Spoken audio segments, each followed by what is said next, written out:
많은 사람에게 배신당하고 상처받으면서 사람들에게 친절하게 대했던 과거가 후회된 적 있으신가요?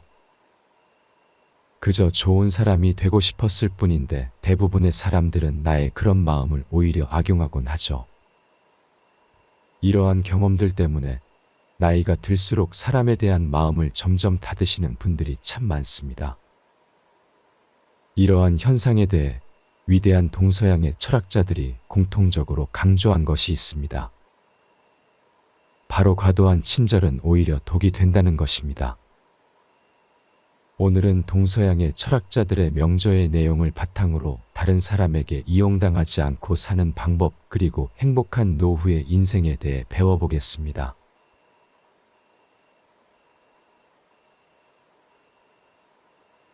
다른 사람에게 너무 너그럽게 대하거나 다정하게만 대해서는 안 된다. 인간은 너그럽게 대하면 버릇이 없어지는 모습이 꼭 어린아이와 비슷하다. 그렇기에 다른 사람을 너무 너그럽게 대하거나 다정하게만 대해서는 안 된다. 일반적으로 친구에게 돈을 빌려주는 것을 거절하면 친구를 잃지는 않지만 돈을 빌려주면 바로 친구를 잃게 되는 것과 같은 이치이다. 그것과 마찬가지로 다소 거만하고 소홀한 행동을 한다고 해서 쉽게 친구를 잃지는 않는다. 그러나 종종 너무 과한 친절과 예의는 상대를 오만하고 참을 수 없는 태도를 가진 사람으로 만들어 결국 파국을 초래한다. 사람들은 특히 자신이 상대에게 꼭 필요하다는 생각을 한다. 그러한 생각은 오만함과는 뗄래야 뗄 수 없는 동반자이다. 결국 그는 오만해지고 주제넘는 행동을 하게 된다. 어느 정도 당신이 그들과 어울리고 있고 친밀한 대화를 나눈다는 사실만으로도 그런 생각을 하는 경우도 있다. 그렇게 되면 그들은 당신이 어느 정도는 무엇이 되었든 그것을 참아야 한다고 생각할 것이고 곧 공손함의 한계를 넓히려 할 것이다. 그래서 더 친밀한 관계의 교제를 하기에 적합한 사람은 거의 없으며 비열한 본성으로 스스로를 천박하게 만들지 않도록 조심해야 하는 것이다. 게다가 어떤 사람은 자신이 나를 필요로 하는 것보다 더 내가 자신을 필요로 한다는 생각이 들면 즉시 무언가를 도둑맞은 것 같은 기분을 느끼게 되어 그는 도둑맞은 것을 되찾기 위해 안갚음을 하려 할 것이다. 사람 간의 교제에서 우월함은 어떤 방식으로든 상대가 필요하지 않다는 사실과 그러한 사실을 드러내 보이는 것에서 생겨난다. 그러므로 남자든 여자든 상관없이 모든 사람에게 당신 없이도 잘 지낼 수 있다는 사실을 가끔 느끼게 해주는 것이 바람직하다. 그러면 둘의 우정도 더욱 돈독해진다. 그뿐 아니라 대부분의 사람들은 가끔 약간의 무시를 당하더라도 아무런 해를 끼치지 않고 오히려 그럴수록 그들은 우리의 우정을 더욱 소중하게 생각한다. 이런 사실을 뒷받침하는 이탈리아 속담으로 존경하지 않는 자, 존경받는다 라는 말이 있다. 그러나 어떤 사람이 정말 소중하고 귀한 가치가 있다면 우리는 그런 사실이 마치 범죄라도 되는 것처럼 그에게 이 사실을 숨겨야만 한다. 그것이 썩 즐거운 일은 아니지만 그것은 엄연한 진실이다. 걔도 너무 큰 친절만 베풀면 얌전해지지 않는데 하물며 사람은 말할 것도 없다. 그의 잘못을 용서하고 있는다면 그는 같은 잘못을 또 저지른다. 용서하고 있는다는 것은 자신이 겪은 귀중한 경험을 창밖으로 내던져 버리는 것이다. 긍정적인 경우에 대해서는 그다지 할 말이 많지 않을 것이다. 말을 하는 것이 그리 큰 도움이 되지 않을 것이기 때문이다. 그렇기에 당신은 경고를 하든지 아니면 그냥 내버려 두든지 해서 그 문제를 그냥 내버려 두어야 한다. 반면 부정적인 경우에는 즉시 그 친구와 영원히 헤어져야만 하고 그가 하인이라면 바로 내쫓아야 한다. 비록 지금은 그들이 당신에게 다시는 그런 행동을 하지 않겠다고 진심으로 약속하겠지만 불가피하게 같은 상황이 발생하면 똑같은 행동을 다시 하거나 아니면 거의 비슷한 일을 할 것이기 때문이다. 다른 이들의 사랑을 받을 것인지 존경을 받을 것인지 택하라. 라 로슈푸코는 존경하는 동시에 몹시 사랑하는 것은 어렵다 라는 말을 남겼다. 그의 말은 아주 타당하다. 따라서 우리는 다른 이들의 사랑을 받을 것인지 아니면 존경을 받을 것인지 둘 중 하나를 선택해야만 한다. 인간의 존경은 사랑과는 반대의 것이다. 존경은 사람의 의지에 반해 강요되는 것에 불과하고 그런 이유로 대부분 은폐된다. 그래서 존경을 받으면 사람들은 내적으로 훨씬 더 큰 만족을 느낀다. 존경은 우리의 가치와 연관되어 있고 인간의 사랑에 직접 적용되지 않는다. 사랑은 훨씬 더 주관적이고 존경은 객관적이기 때문이다. 둘 중에서 물론 사랑이 우리에게 더욱더 유용하다. 남들의 시선을 의식하면서 산다면 결코 행복할 수 없다. 사람들이 수천 가지의 위험을 감수하고 수고를 감수하면서도 평생 쉴 새 없이 노력하며 지치지 않고 노력하는 거의 모든 것의 궁극적인 목적은 거의 대부분 다른 사람들의 의견에 따라 자신의 지위를 높이기 위해서이다. 사회적 지위, 관직, 부는 물론 심지어 학문과 예술까지도 타인에게서 더 큰 존경을 받는 것이 근본적이고 주요한 목적이자 최종 목표라는 점은 불행하게도 인간이 얼마나 어리석은지를 증명하는 것일 뿐이다. 다른 사람들의 의견에 너무 큰 가치를 두는 것은 일반적인 착각일 뿐이다. 이러한 것은 우리의 본성에 그 뿌리를 내리고 있거나 사회와 문명으로 인해 생겨난 것일지 모른다. 어찌되었든 그러한 착각은 우리의 행동 전체에 지나친 영향을 미치고 우리의 행복에 적대적인 영향을 주며 남들이 뭐라고 할 것인가 신경 쓰는 노예가 되어 불안에 떨게 한다. 타인의 의견 속에서 살지 말고 자신의 의견 속에서 살라. 우리의 행복을 위해서는 건강이 가장 중요하며 건강 다음으로는 우리를 유지해주는 수단, 즉 걱정 없이 살아가는 것이 중요하다. 많은 사람들이 명예, 부귀, 지위, 명성에 큰 가치를 부여하긴 하지만 이러한 필수적인 것들과 경쟁할 수도 대체할 수도 없다. 오히려 본질적인 자산을 위해 필요하다면 그러한 것들은 미련 없이 희생해야 할 것이다.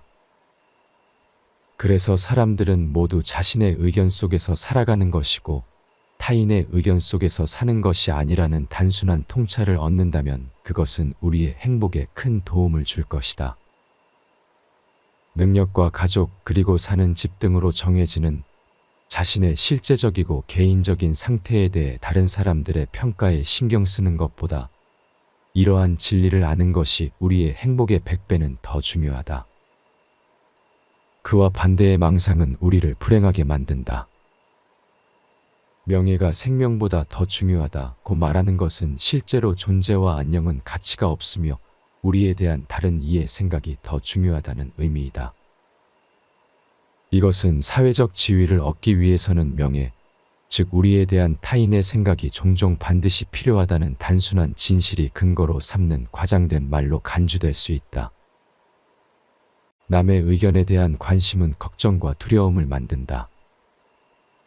사실 우리가 다른 사람들의 의견에 가치를 부여하고 그것에 대해 끊임없이 관심을 기울이는 것은 원칙적으로 합리적으로 얻기 원하는 목표를 초월하는 것이므로 이러한 관심은 일종의 일반적으로 널리 퍼진 광기이자 혹은 타고난 광기로 간주할 수 있다.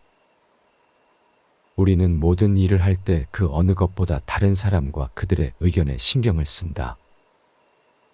그 점을 자세히 생각해 보면 우리가 느끼는 모든 걱정과 두려움의 거의 절반이 그에 대한 관심에서 비롯된 것이라는 점을 알게 될 것이다.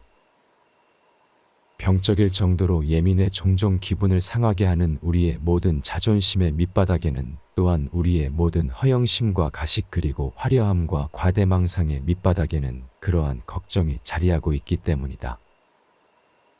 이러한 걱정과 중독이 없다면 아마 사치는 10분의 1도 되지 않을 것이다.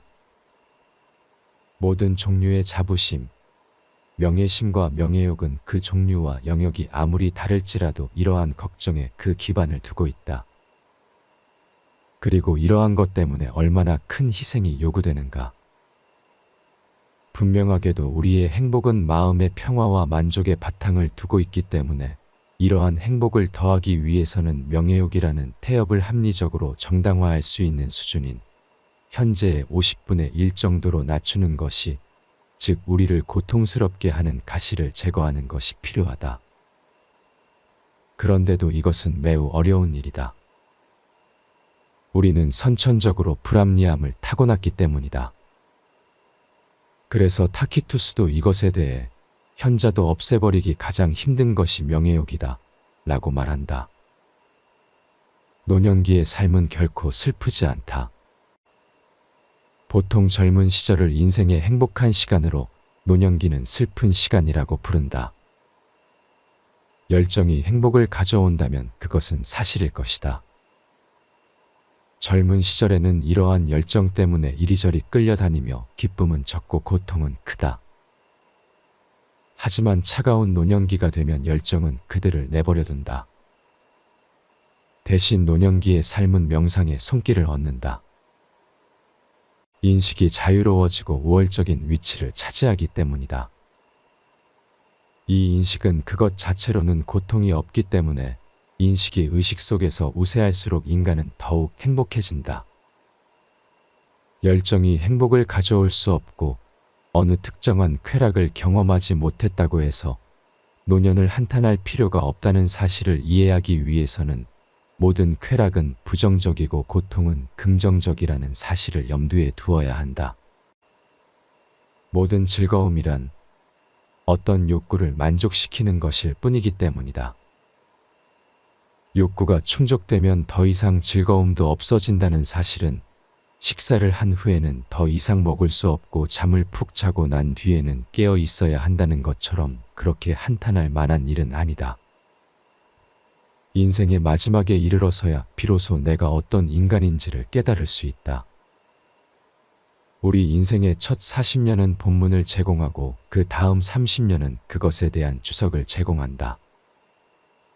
이 주석은 본문의 도덕성 및 모든 미묘한 표현과 함께 텍스트의 진정한 의미와 맥락을 제대로 이해하는 것을 가르친다.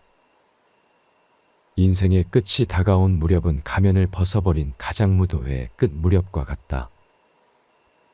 자신이 살아오면서 만나온 사람들이 실제로 누구였는지 마침내 확인할 수 있는 것이다. 성격이 드러나고 행동들이 결실을 맺고 업적이 정당한 평가를 받으며 모든 망상이 무너진다. 거기에는 그저 시간이 필요했던 것이다. 그러나 가장 이상한 일은 인생의 마지막에 다가가서야 그제야 세상과 타인의 관계에서 자기 자신의 실체, 자신의 목표와 목적을 진정으로 인식하고 이해한다는 점이다. 항상은 아니지만 자주 예전에 생각했던 것보다 자신을 더 낮은 위치로 보아야 하는 경우가 있고 때로는 더 높은 위치로 보아야 할 때도 있다.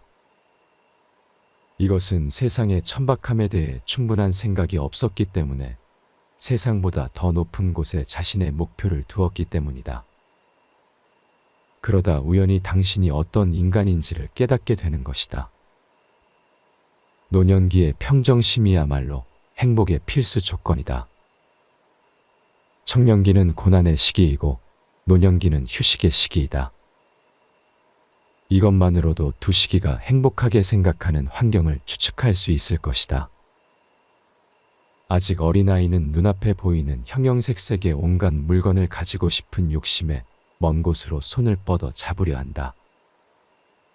아이의 감각기관이 아직 너무나 젊고 활기차고 어리기 때문에 이러한 사물에 자극을 받기 때문이다.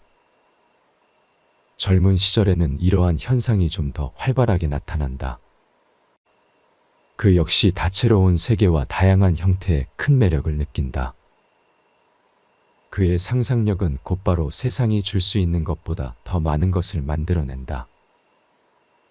그래서 청소년기에는 막연한 것에 대한 욕구와 갈망으로 가득 차 있다. 이러한 것들은 행복이 없어서는 안 되는 마음의 평온을 빼앗아가 버린다.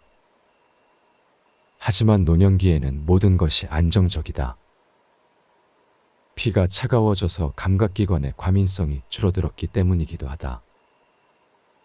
그러나 부분적으로는 경험으로 인해 사물의 가치나 쾌락의 내용을 정확하게 알게 되어 예전에 사물의 가치에 대한 자유롭고 순수한 견해를 가리고 왜곡시켰던 환상이나 망상, 편견에서 벗어났기 때문이다.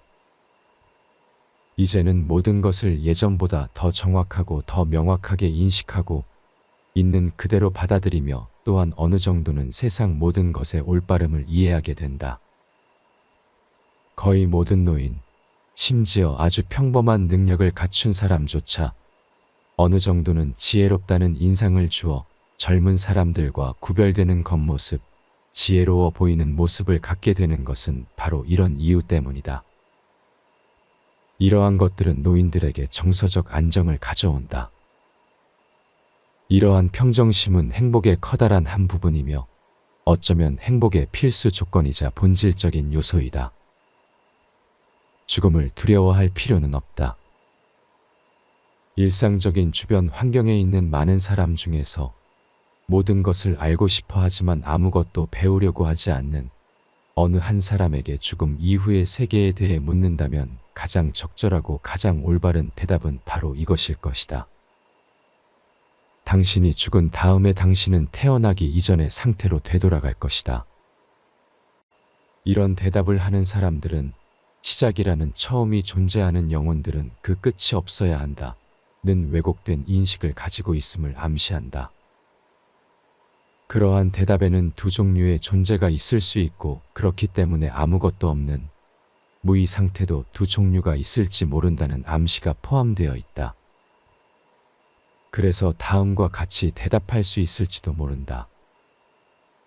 당신이 죽은 뒤에 당신이 무엇이 되든 간에 설사 그것이 아무것도 아닌 것이라 하더라도 당신의 개인적인 존재가 유기체의 존재처럼 자연스럽고 적절한 존재일 것이다. 그러니까 기껏해야 죽음으로 전환하는 순간을 굳이 두려워할 필요는 없다. 그렇다. 이 문제를 잘 생각해보면 우리의 생존보다 비생존이 더 나을지도 모르는 결과를 낳는 것이다. 그러므로 우리의 존재가 사라진다는 생각, 우리가 더 이상 존재하지 않을 시간에 대한 생각은 우리가 결코 존재하지 않았을 것이라는 생각만큼이나 당연히 우리를 슬프게 할 수 없다. 이 존재는 본질적으로 인격적이기 때문에 인격의 종말을 손실로 간주해서는 안 되는 것이다. 다른 한편으로 우리는 아마도 그의 이해와 일치하는 방식으로 가장 간단하고 경험적인 것을 제시할 수 있을 것이다. 우리가 그에게 물질과 일시적으로 그것을 소유하는 형이상학적인 힘의 차이를 그에게 명확하게 보여주면 그를 안심시킬 수 있을 것이다. 예를 들어 새의 알의 경우 매우 균질하고 형태가 없는 그 액체는 단순히 적절한 온도만 갖추어지면 새의 종과 속에 매우 복잡하고 정확하게 결정된 형태를 갖춘다. 이것은 어느 정도 일종의 발생적인 것이며 어쩌면 시간을 거슬러 올라가다 보면 자신이 속하는 종의 동물에서 더 고차원적인 동물 유형으로 도약했을지도 모른다. 어찌 되었든 여기에서 가장 분명한 것은 원래 재료와는 다른 무언가가 나타난다는 것이다. 이것으로 알 수 있는 것은 작업이 완료되거나 나중에 방해를 받은 후에는 원래 재료와 다른 무엇이 마찬가지로 완전한 상태로 원재료로부터 제거될 수 있다는 것이다. 이것은 시간 속에서 원래 재료가 자신의 형태를 지속하는 것과는 완전히 다른 유형의 영구성이 있다는 것을 암시한다. 죽음에 대한 두려움을 내려놓고 그저 하루하루를 살아가라. 현재는 객관적인 것과 주관적인 것, 이렇게 두 부분으로 이루어져 있다. 객관적인 현재는 시간이라는 직관의 형태를 가지고 있으므로 멈출 수 없이 계속 굴러간다. 주관적 현재는 확고에 늘 동일하게 고정되어 있다. 여기에서 우리가 지나간 시간의 과거를 생생하게 기억하는 것, 그리고 존재의 덧없음을 인식하면서도 우리의 불멸을 의식하는 것은 그 때문이다. 그 어느 누구라도 우리가 살아있는 한 자신의 가장 깊은 곳에 현재가 반영되어 있다고 생각한다. 우리는 항상 우리의 의식을 시간의 중심에 두고 결코 그 마지막을 생각하지 않으며 이를 통해 우리는 모든 사람이 자신 안에 무한한 시간에 움직일 수 없는 중심점을 지니고 있다는 결론을 내릴 수 있다. 또한 이것은 기본적으로 인간이 죽음에 대한 두려움을 느끼지 않고 하루하루를 살아갈 수 있는 자신감을 주기도 한다. 그러나 자신의 기억력과 상상력의 힘으로 자기 인생에서 오래전에 일어난 일을 아주 생생하게 떠올릴 수 있는 사람은 누구보다도 현재의 정체성을 더욱 분명하게 인식할 것이다. 뿐만 아니라 어쩌면 이 명제는 그 반대가 더 정확할지도 모른다. 하지만 어찌되었든 지금 이 모든 것의 동일성에 대한 더 명확한 의식은 철학적 성향에 본질적으로 꼭 요구되는 것이다. 그것을 통해 우리는 가장 덧없는 것인 현재를 지속하는 유일한 것으로 파악한다. 가장 좁은 의미에서 모든 실제의 유일한 형태인 현재가 우리 내부에 그 근원이 있다는 것, 그렇기에 외부가 아니라 내부에서 그 원천이 생겨난다는 것을 직관적으로 깨닫게 된 사람은 자신의 존재가 파괴되지 않는다는 사실을 의심하지 않고 믿는다. 오히려 그런 이는 자신이 죽을 때 객관적 세계와 그것을 표현하는 매체인 지성이 그와 함께 소멸하지만 이것이 그의 존재에는 어떤 영향을 끼치지 않는다는 것을 이해할 것이다. 그는 그러한 사실을 잘 이해하고 이렇게 말할 것이다. 나는 전에 존재했고 지금 존재하고 앞으로도 존재할 모든 것이다. 인생의 마지막에 이르러서야 비로소 깨닫게 되는 사실. 우리 인생의 장면은 거친 모자이크 그림과도 같다. 가까이 가서 바라보면 어떤 감흥도 느끼지 못하고 멀리 떨어져서 보아야만 그 아름다움을 볼 수 있다. 그 때문에 갈망하던 것을 얻게 되면 그것이 헛되다는 것을 알게 되어 우리는 항상 더 나은 것을 기대하고 동시에 과거에 지나간 것을 후회하는 심정으로 그리워한다. 반면에 현재는 당분간 일시적인 것으로 받아들일 뿐 목표를 향한 길 이외의 다른 것으로 여기지 않는다. 그렇기 때문에 대부분의 사람은 인생의 마지막에 이르러서야 자신이 한평생 일시적인 삶을 살아왔음을 알게 된다. 사람들은 그렇게 그다지 주목하지 않고 즐겁게 즐기지도 않고 지나쳐 보내버린 것이 바로 기대에 차서 살아왔던 자신의 삶이라는 것을 깨닫고 놀라워할 것이다. 그래서 보통 인간의 삶의 행적은 희망에 속아서 죽음을 두 팔로 껴안고 춤을 추는 것이다. 그러나 개인의 의지는 무슨 수를 써서도 만족하지 않아 그것이 만족될 때마다 새로운 욕망을 낳기 때문에 개개인의 욕구는 영원히 충족되지 않은 채 무한대로 간다. 그것은 근본적으로 의지란 그 자체로 모든 것이 속해 있는 세계의 주인이므로 따라서 부분이 아니라 무한한 전체에 대해서만 충족될 수 있기 때문이다. 반면 세계의 주인인 이 의지조차도 개체의 개별적인 현상 속에서는 제대로 힘을 발휘하지 못해 대부분 그저 개체를 유지하는 정도에 그치는 것을 감안한다면 우리는 동정심을 느끼지 않을 수 없다. 그렇기에 그 개체는 깊은 고통에 빠진다.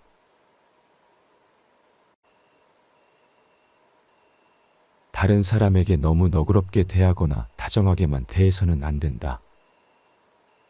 인간은 너그럽게 대하면 버릇이 없어지는 모습이 꼭 어린아이와 비슷하다. 그렇기에 다른 사람을 너무 너그럽게 대하거나 다정하게만 대해서는 안 된다.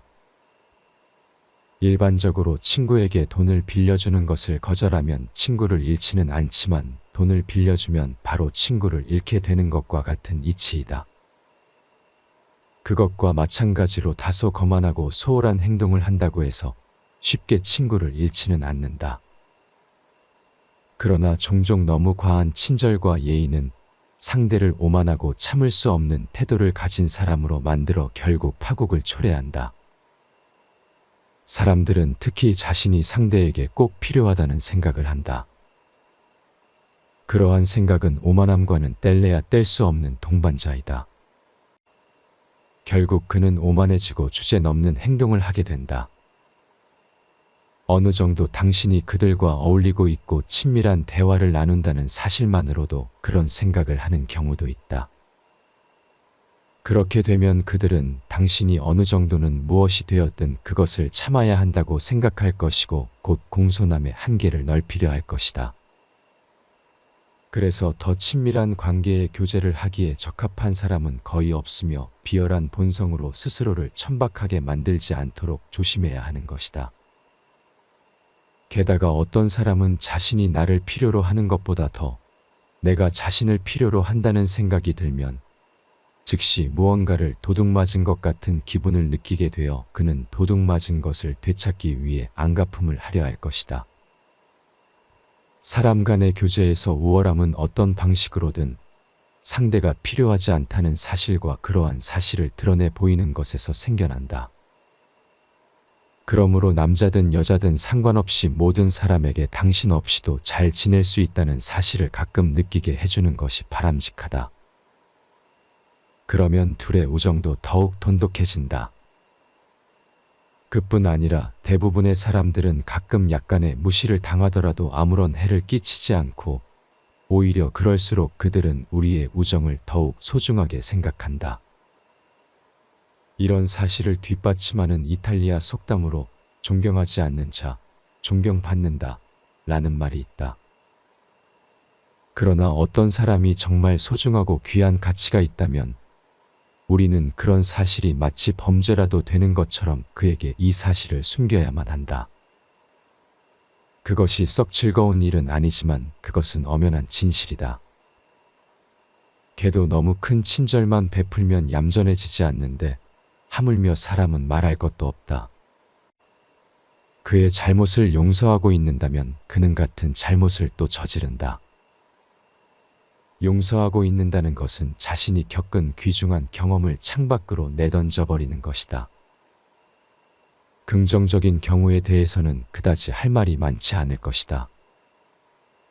말을 하는 것이 그리 큰 도움이 되지 않을 것이기 때문이다. 그렇기에 당신은 경고를 하든지 아니면 그냥 내버려 두든지 해서 그 문제를 그냥 내버려 두어야 한다.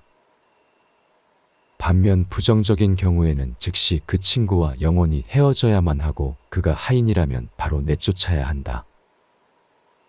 비록 지금은 그들이 당신에게 다시는 그런 행동을 하지 않겠다고 진심으로 약속하겠지만 불가피하게 같은 상황이 발생하면 똑같은 행동을 다시 하거나 아니면 거의 비슷한 일을 할 것이기 때문이다. 다른 이들의 사랑을 받을 것인지 존경을 받을 것인지 택하라. 라 로슈프코는 존경하는 동시에 몹시 사랑하는 것은 어렵다 라는 말을 남겼다. 그의 말은 아주 타당하다.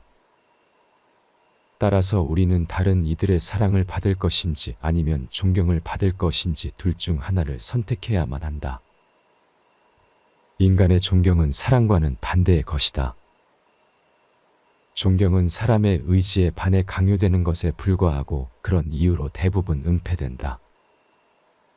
그래서 존경을 받으면 사람들은 내적으로 훨씬 더 큰 만족을 느낀다. 존경은 우리의 가치와 연관되어 있고 인간의 사랑에 직접 적용되지 않는다. 사랑은 훨씬 더 주관적이고 존경은 객관적이기 때문이다. 둘 중에서 물론 사랑이 우리에게 더욱더 유용하다. 남들의 시선을 의식하면서 산다면 결코 행복할 수 없다. 사람들이 수천 가지의 위험을 감수하고 수고를 감수하면서도 평생 쉴 새 없이 노력하며 지치지 않고 노력하는 거의 모든 것의 궁극적인 목적은 거의 대부분 다른 사람들의 의견에 따라 자신의 지위를 높이기 위해서이다.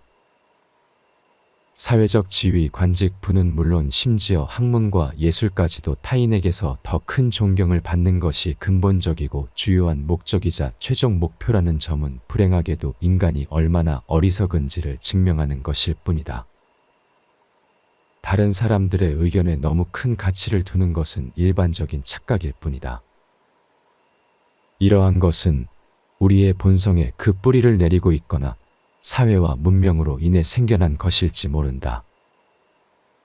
어찌 되었든 그러한 착각은 우리의 행동 전체에 지나친 영향을 미치고 우리의 행복에 적대적인 영향을 주며 남들이 뭐라고 할 것인가 신경 쓰는 노예가 되어 불안에 떨게 한다. 타인의 의견 속에서 살지 말고 자신의 의견 속에서 살라. 우리의 행복을 위해서는 건강이 가장 중요하며 건강 다음으로는 우리를 유지해주는 수단, 즉 걱정 없이 살아가는 것이 중요하다. 많은 사람들이 명예, 부귀, 지위, 명성에 큰 가치를 부여하긴 하지만 이러한 필수적인 것들과 경쟁할 수도 대체할 수도 없다. 오히려 본질적인 자산을 위해 필요하다면 그러한 것들은 미련 없이 희생해야 할 것이다.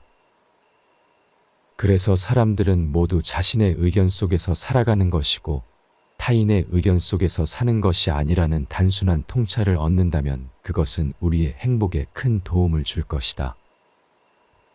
능력과 가족 그리고 사는 집 등으로 정해지는 자신의 실제적이고 개인적인 상태에 대해 다른 사람들의 평가에 신경 쓰는 것보다 이러한 진리를 아는 것이 우리의 행복의 100배는 더 중요하다.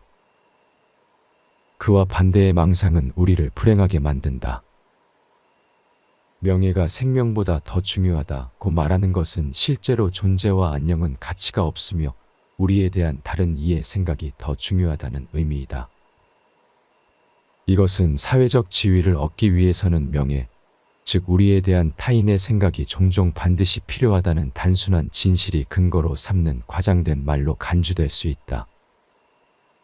남의 의견에 대한 관심은 걱정과 두려움을 만든다. 사실 우리가 다른 사람들의 의견에 가치를 부여하고 그것에 대해 끊임없이 관심을 기울이는 것은 원칙적으로 합리적으로 얻기 원하는 목표를 초월하는 것이므로 이러한 관심은 일종의 일반적으로 널리 퍼진 광기이자 혹은 타고난 광기로 간주할 수 있다.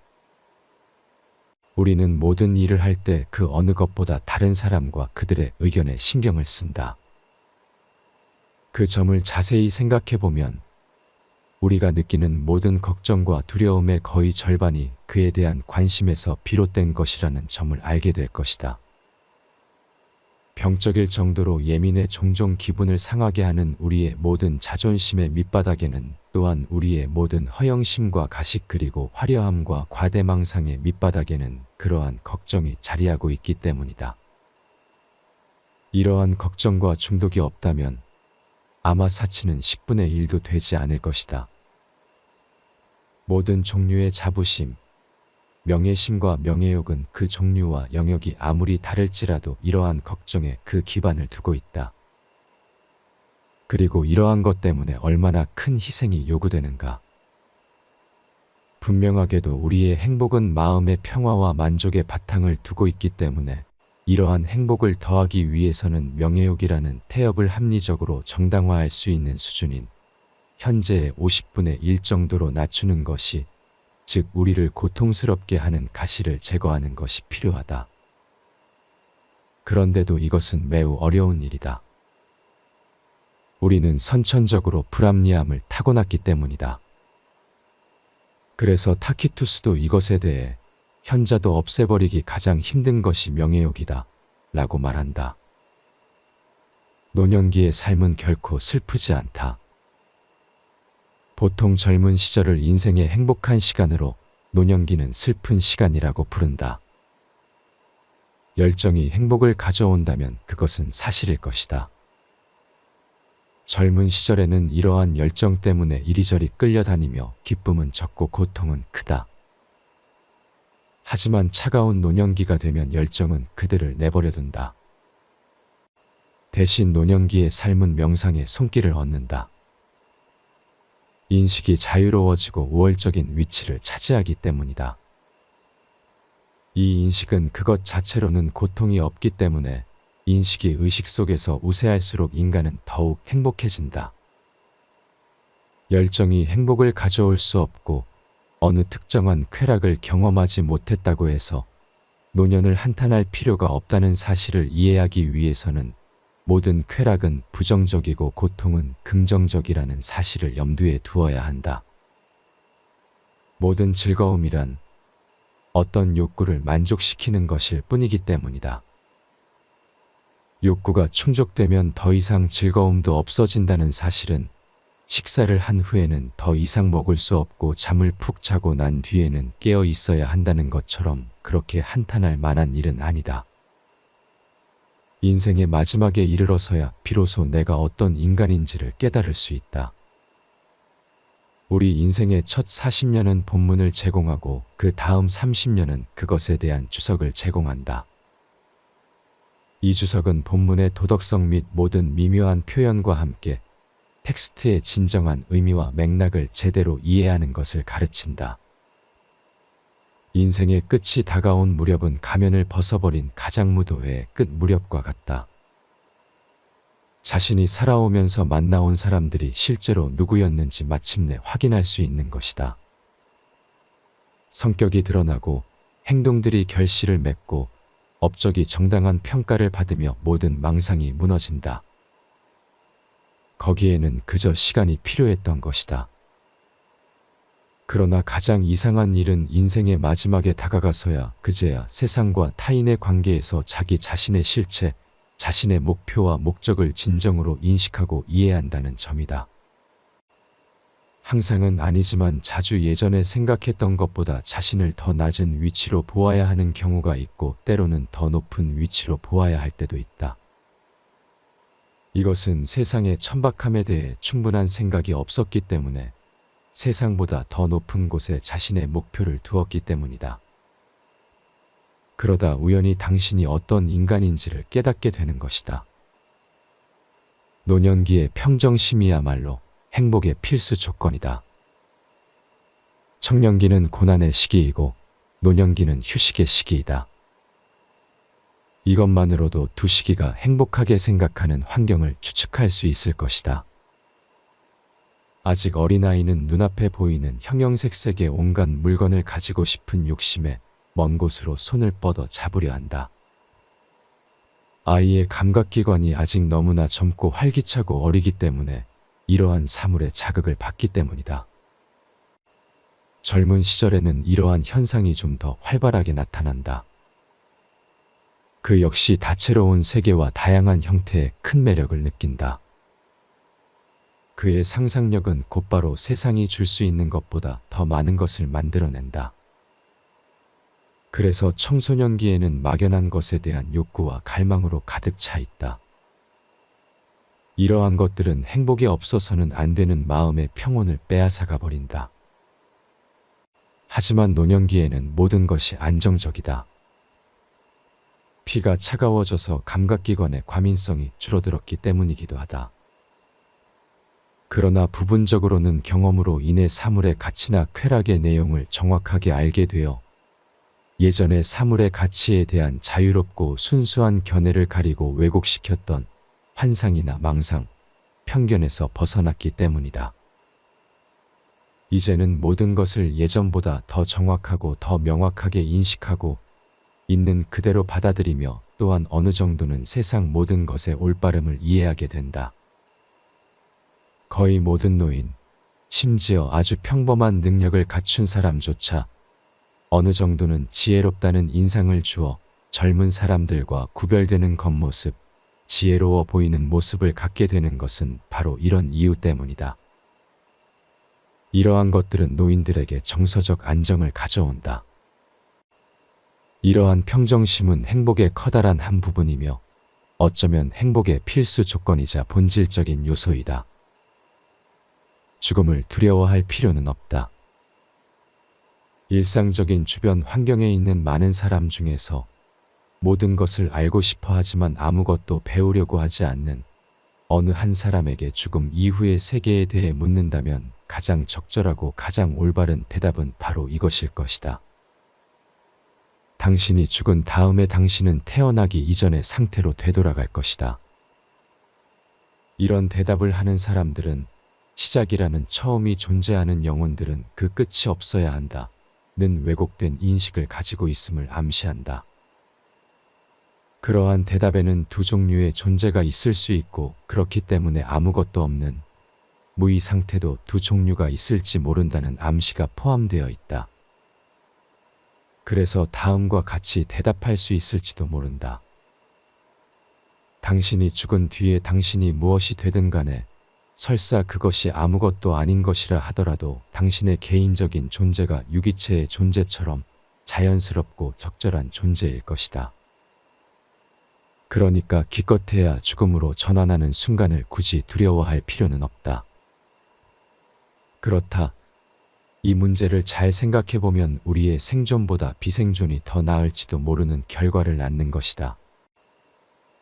그러므로 우리의 존재가 사라진다는 생각, 우리가 더 이상 존재하지 않을 시간에 대한 생각은 우리가 결코 존재하지 않았을 것이라는 생각만큼이나 당연히 우리를 슬프게 할 수 없다.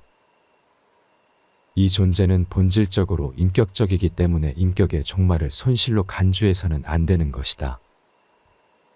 다른 한편으로 우리는 아마도 그의 이해와 일치하는 방식으로 가장 간단하고 경험적인 것을 제시할 수 있을 것이다.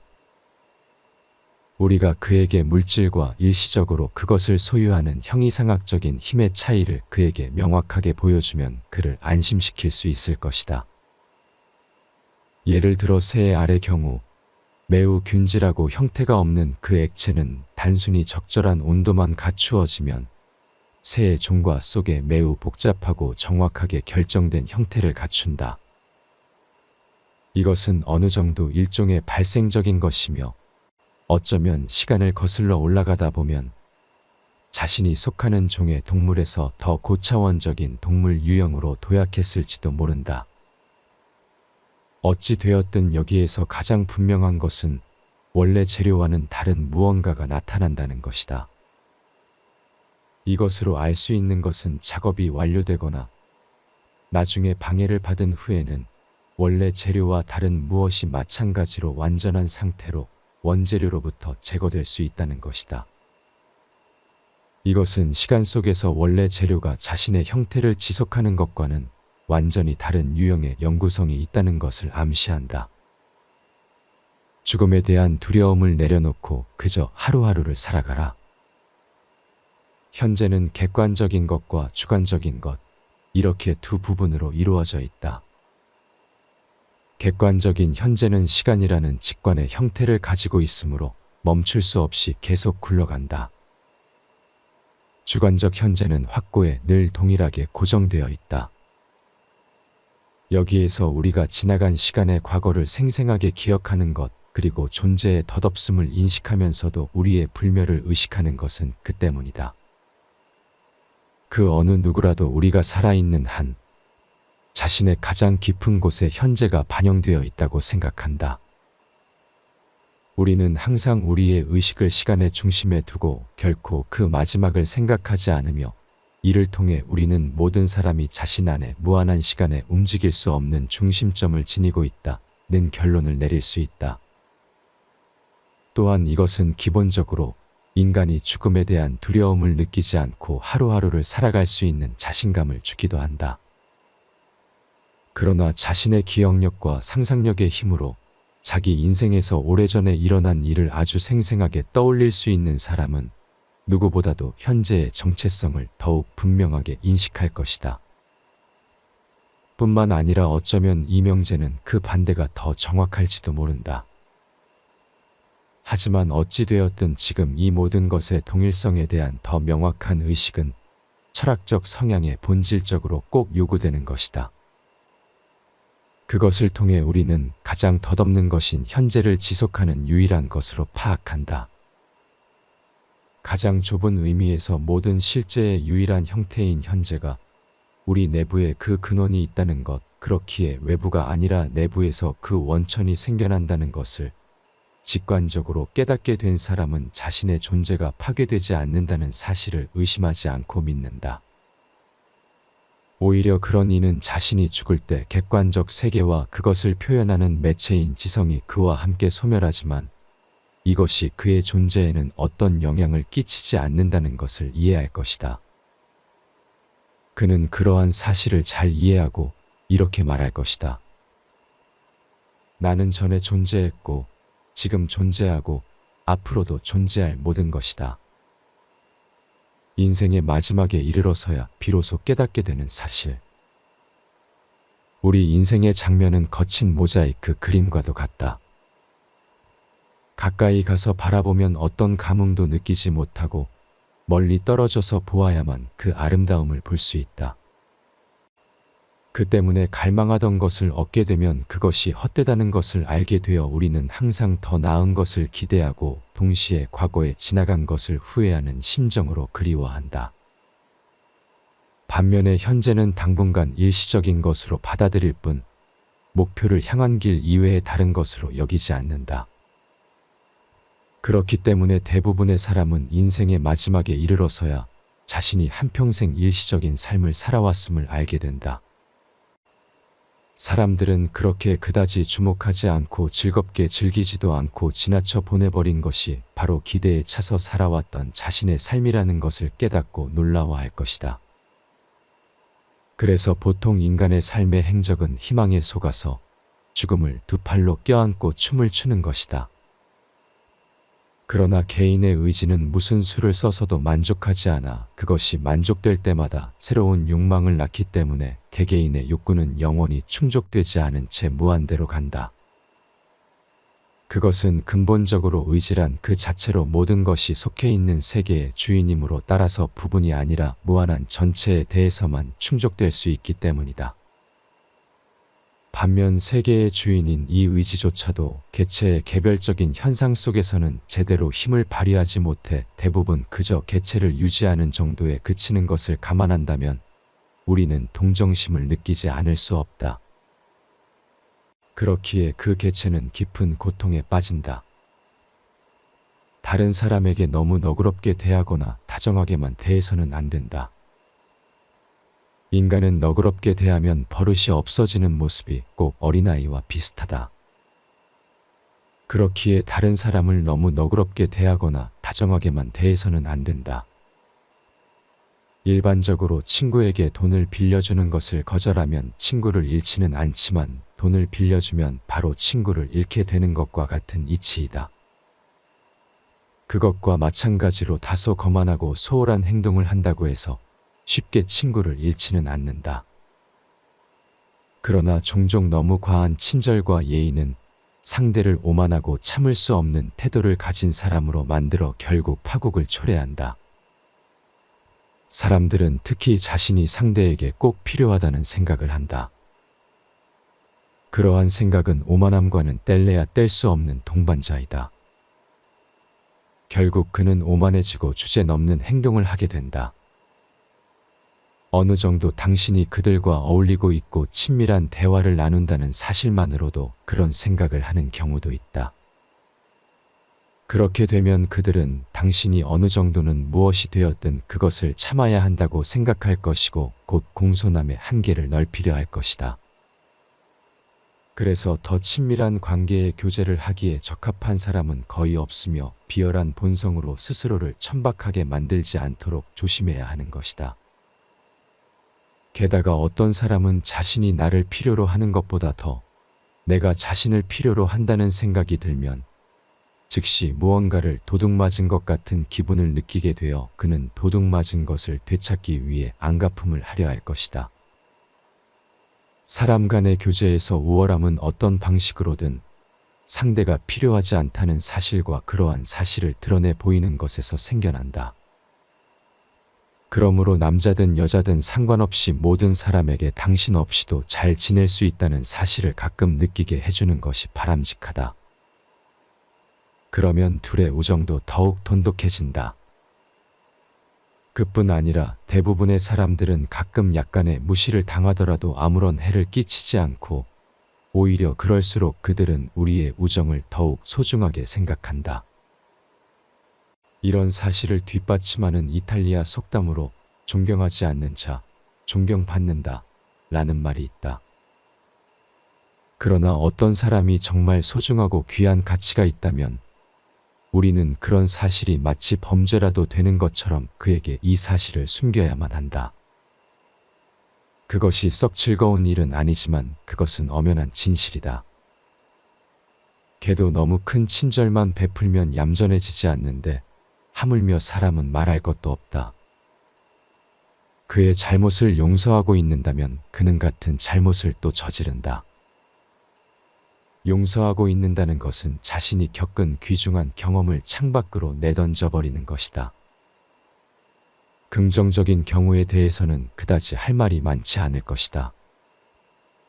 말을 하는 것이 그리 큰 도움이 되지 않을 것이기 때문이다. 그렇기에 당신은 경고를 하든지 아니면 그냥 내버려 두든지 해서 그 문제를 그냥 내버려 두어야 한다. 반면 부정적인 경우에는 즉시 그 친구와 영원히 헤어져야만 하고 그가 하인이라면 바로 내쫓아야 한다. 비록 지금은 그들이 당신에게 다시는 그런 행동을 하지 않겠다고 진심으로 약속하겠지만 불가피하게 같은 상황이 발생하면 똑같은 행동을 다시 하거나 아니면 거의 비슷한 일을 할 것이기 때문이다. 다른 이들의 사랑을 받을 것인지 존경을 받을 것인지 택하라. 라 로슈푸코는 존경하는 동시에 몹시 사랑하는 것은 어렵다 라는 말을 남겼다. 그의 말은 아주 타당하다. 따라서 우리는 다른 이들의 사랑을 받을 것인지 아니면 존경을 받을 것인지 둘 중 하나를 선택해야만 한다.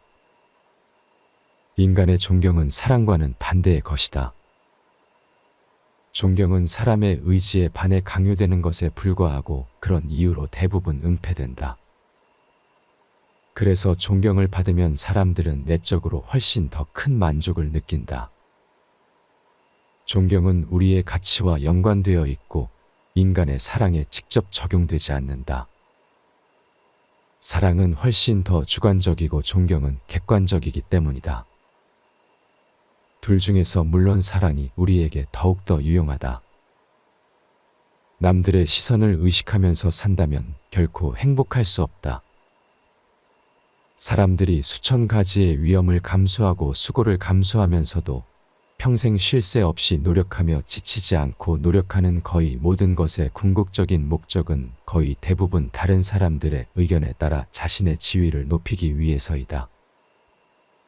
사회적 지위, 관직, 부는 물론 심지어 학문과 예술까지도 타인에게서 더 큰 존경을 받는 것이 근본적이고 주요한 목적이자 최종 목표라는 점은 불행하게도 인간이 얼마나 어리석은지를 증명하는 것일 뿐이다.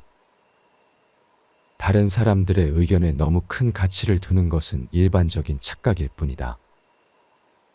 이러한 것은 우리의 본성에 그 뿌리를 내리고 있거나 사회와 문명으로 인해 생겨난 것일지 모른다.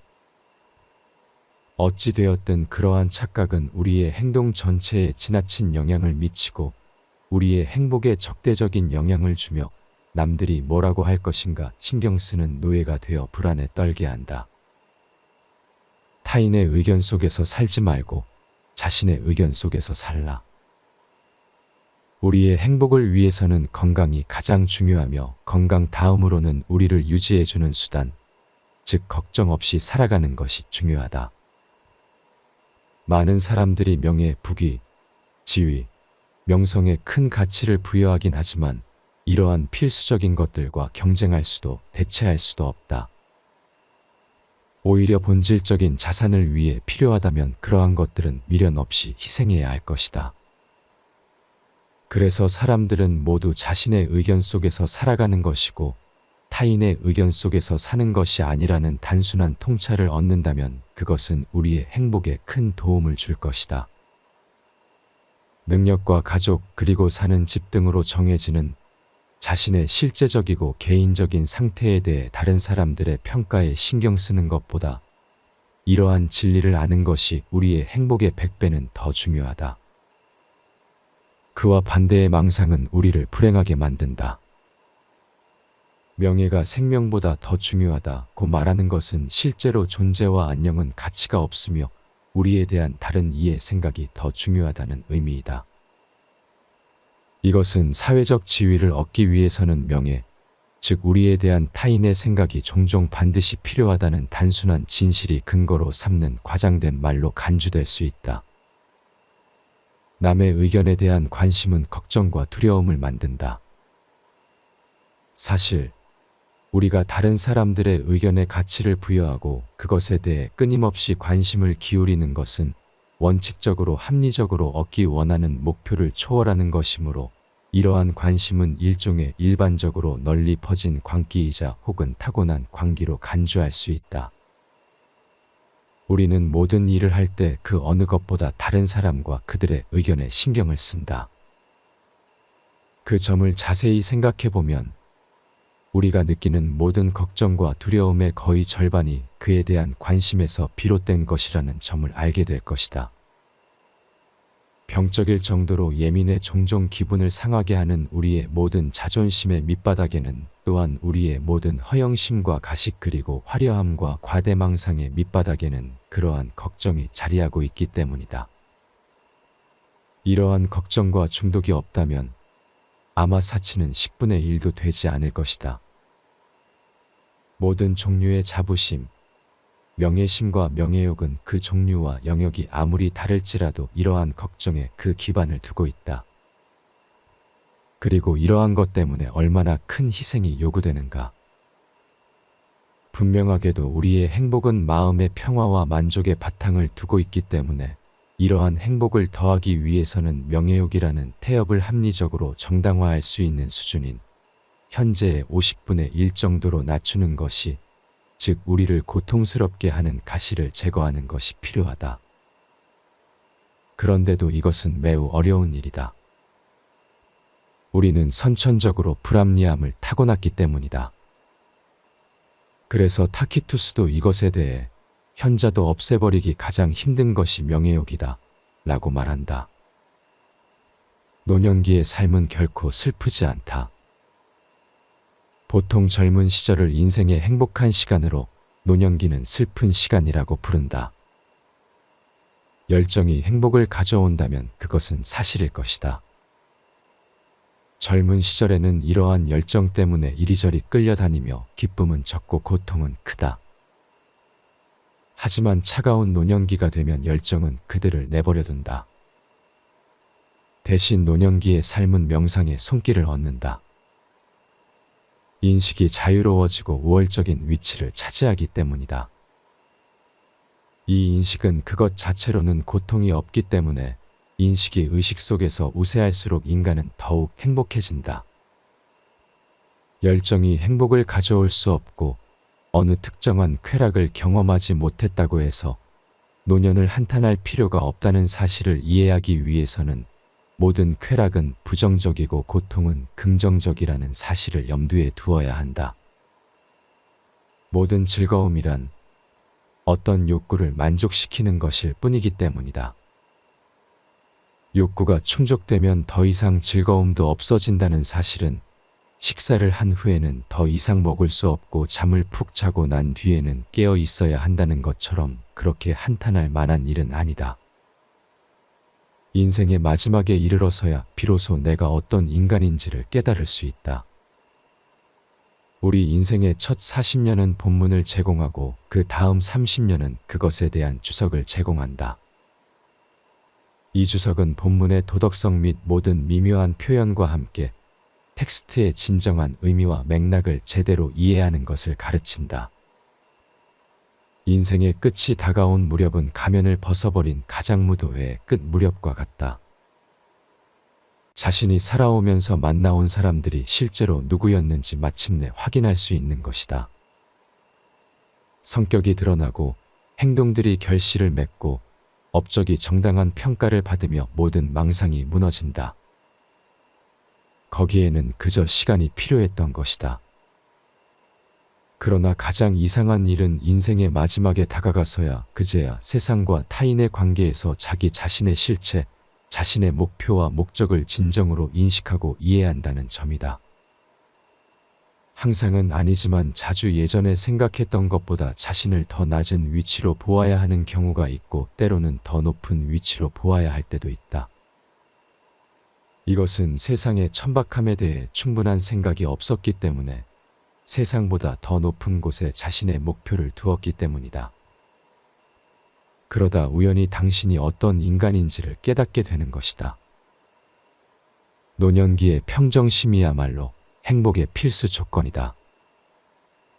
청년기는 고난의 시기이고 노년기는 휴식의 시기이다. 이것만으로도 두식이가 행복하게 생각하는 환경을 추측할 수 있을 것이다.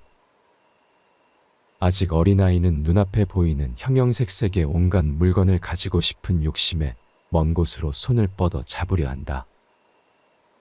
아이의 감각기관이 아직 너무나 젊고 활기차고 어리기 때문에 이러한 사물에 자극을 받기 때문이다. 젊은 시절에는 이러한 현상이 좀 더 활발하게 나타난다. 그 역시 다채로운 세계와 다양한 형태의 큰 매력을 느낀다. 그의 상상력은 곧바로 세상이 줄 수 있는 것보다 더 많은 것을 만들어낸다. 그래서 청소년기에는 막연한 것에 대한 욕구와 갈망으로 가득 차 있다. 이러한 것들은 행복이 없어서는 안 되는 마음의 평온을 빼앗아가 버린다. 하지만 노년기에는 모든 것이 안정적이다. 피가 차가워져서 감각기관의 과민성이 줄어들었기 때문이기도 하다. 그러나 부분적으로는 경험으로 인해 사물의 가치나 쾌락의 내용을 정확하게 알게 되어 예전의 사물의 가치에 대한 자유롭고 순수한 견해를 가리고 왜곡시켰던 환상이나 망상, 편견에서 벗어났기 때문이다. 이제는 모든 것을 예전보다 더 정확하고 더 명확하게 인식하고 있는 그대로 받아들이며 또한 어느 정도는 세상 모든 것의 올바름을 이해하게 된다. 거의 모든 노인, 심지어 아주 평범한 능력을 갖춘 사람조차 어느 정도는 지혜롭다는 인상을 주어 젊은 사람들과 구별되는 겉모습, 지혜로워 보이는 모습을 갖게 되는 것은 바로 이런 이유 때문이다. 이러한 것들은 노인들에게 정서적 안정을 가져온다. 이러한 평정심은 행복의 커다란 한 부분이며 어쩌면 행복의 필수 조건이자 본질적인 요소이다. 죽음을 두려워할 필요는 없다.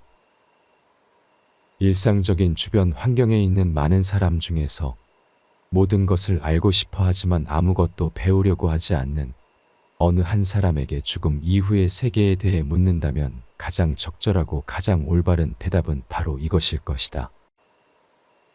당신이 죽은 다음에 당신은 태어나기 이전의 상태로 되돌아갈 것이다. 이런 대답을 하는 사람들은 시작이라는 처음이 존재하는 영혼들은 그 끝이 없어야 한다. 는 왜곡된 인식을 가지고 있음을 암시한다. 그러한 대답에는 두 종류의 존재가 있을 수 있고 그렇기 때문에 아무것도 없는 무의 상태도 두 종류가 있을지 모른다는 암시가 포함되어 있다. 그래서 다음과 같이 대답할 수 있을지도 모른다. 당신이 죽은 뒤에 당신이 무엇이 되든 간에 설사 그것이 아무것도 아닌 것이라 하더라도 당신의 개인적인 존재가 유기체의 존재처럼 자연스럽고 적절한 존재일 것이다. 그러니까 기껏해야 죽음으로 전환하는 순간을 굳이 두려워할 필요는 없다. 그렇다. 이 문제를 잘 생각해보면 우리의 생존보다 비생존이 더 나을지도 모르는 결과를 낳는 것이다. 그러므로 우리의 존재가 사라진다는 생각, 우리가 더 이상 존재하지 않을 시간에 대한 생각은 우리가 결코 존재하지 않았을 것이라는 생각만큼이나 당연히 우리를 슬프게 할 수 없다. 이 존재는 본질적으로 인격적이기 때문에 인격의 종말을 손실로 간주해서는 안 되는 것이다. 다른 한편으로 우리는 아마도 그의 이해와 일치하는 방식으로 가장 간단하고 경험적인 것을 제시할 수 있을 것이다. 우리가 그에게 물질과 일시적으로 그것을 소유하는 형이상학적인 힘의 차이를 그에게 명확하게 보여주면 그를 안심시킬 수 있을 것이다. 예를 들어 새의 알의 경우 매우 균질하고 형태가 없는 그 액체는 단순히 적절한 온도만 갖추어지면 새의 종과 속에 매우 복잡하고 정확하게 결정된 형태를 갖춘다. 이것은 어느 정도 일종의 발생적인 것이며 어쩌면 시간을 거슬러 올라가다 보면 자신이 속하는 종의 동물에서 더 고차원적인 동물 유형으로 도약했을지도 모른다. 어찌 되었든 여기에서 가장 분명한 것은 원래 재료와는 다른 무언가가 나타난다는 것이다. 이것으로 알 수 있는 것은 작업이 완료되거나 나중에 방해를 받은 후에는 원래 재료와 다른 무엇이 마찬가지로 완전한 상태로 원재료로부터 제거될 수 있다는 것이다. 이것은 시간 속에서 원래 재료가 자신의 형태를 지속하는 것과는 완전히 다른 유형의 영구성이 있다는 것을 암시한다. 죽음에 대한 두려움을 내려놓고 그저 하루하루를 살아가라. 현재는 객관적인 것과 주관적인 것, 이렇게 두 부분으로 이루어져 있다. 객관적인 현재는 시간이라는 직관의 형태를 가지고 있으므로 멈출 수 없이 계속 굴러간다. 주관적 현재는 확고에 늘 동일하게 고정되어 있다. 여기에서 우리가 지나간 시간의 과거를 생생하게 기억하는 것, 그리고 존재의 덧없음을 인식하면서도 우리의 불멸을 의식하는 것은 그 때문이다. 그 어느 누구라도 우리가 살아있는 한 자신의 가장 깊은 곳에 현재가 반영되어 있다고 생각한다. 우리는 항상 우리의 의식을 시간의 중심에 두고 결코 그 마지막을 생각하지 않으며 이를 통해 우리는 모든 사람이 자신 안에 무한한 시간에 움직일 수 없는 중심점을 지니고 있다는 결론을 내릴 수 있다. 또한 이것은 기본적으로 인간이 죽음에 대한 두려움을 느끼지 않고 하루하루를 살아갈 수 있는 자신감을 주기도 한다. 그러나 자신의 기억력과 상상력의 힘으로 자기 인생에서 오래전에 일어난 일을 아주 생생하게 떠올릴 수 있는 사람은 누구보다도 현재의 정체성을 더욱 분명하게 인식할 것이다. 뿐만 아니라 어쩌면 이 명제는 그 반대가 더 정확할지도 모른다. 하지만 어찌되었든 지금 이 모든 것의 동일성에 대한 더 명확한 의식은 철학적 성향에 본질적으로 꼭 요구되는 것이다. 그것을 통해 우리는 가장 덧없는 것인 현재를 지속하는 유일한 것으로 파악한다. 가장 좁은 의미에서 모든 실제의 유일한 형태인 현재가 우리 내부에 그 근원이 있다는 것, 그렇기에 외부가 아니라 내부에서 그 원천이 생겨난다는 것을 직관적으로 깨닫게 된 사람은 자신의 존재가 파괴되지 않는다는 사실을 의심하지 않고 믿는다. 오히려 그런 이는 자신이 죽을 때 객관적 세계와 그것을 표현하는 매체인 지성이 그와 함께 소멸하지만 이것이 그의 존재에는 어떤 영향을 끼치지 않는다는 것을 이해할 것이다. 그는 그러한 사실을 잘 이해하고 이렇게 말할 것이다. 나는 전에 존재했고 지금 존재하고 앞으로도 존재할 모든 것이다. 인생의 마지막에 이르러서야 비로소 깨닫게 되는 사실. 우리 인생의 장면은 거친 모자이크 그림과도 같다. 가까이 가서 바라보면 어떤 감흥도 느끼지 못하고 멀리 떨어져서 보아야만 그 아름다움을 볼 수 있다. 그 때문에 갈망하던 것을 얻게 되면 그것이 헛되다는 것을 알게 되어 우리는 항상 더 나은 것을 기대하고 동시에 과거에 지나간 것을 후회하는 심정으로 그리워한다. 반면에 현재는 당분간 일시적인 것으로 받아들일 뿐 목표를 향한 길 이외의 다른 것으로 여기지 않는다. 그렇기 때문에 대부분의 사람은 인생의 마지막에 이르러서야 자신이 한평생 일시적인 삶을 살아왔음을 알게 된다. 사람들은 그렇게 그다지 주목하지 않고 즐겁게 즐기지도 않고 지나쳐 보내버린 것이 바로 기대에 차서 살아왔던 자신의 삶이라는 것을 깨닫고 놀라워할 것이다. 그래서 보통 인간의 삶의 행적은 희망에 속아서 죽음을 두 팔로 껴안고 춤을 추는 것이다. 그러나 개인의 의지는 무슨 수를 써서도 만족하지 않아 그것이 만족될 때마다 새로운 욕망을 낳기 때문에 개개인의 욕구는 영원히 충족되지 않은 채 무한대로 간다. 그것은 근본적으로 의지란 그 자체로 모든 것이 속해 있는 세계의 주인이므로 따라서 부분이 아니라 무한한 전체에 대해서만 충족될 수 있기 때문이다. 반면 세계의 주인인 이 의지조차도 개체의 개별적인 현상 속에서는 제대로 힘을 발휘하지 못해 대부분 그저 개체를 유지하는 정도에 그치는 것을 감안한다면 우리는 동정심을 느끼지 않을 수 없다. 그렇기에 그 개체는 깊은 고통에 빠진다.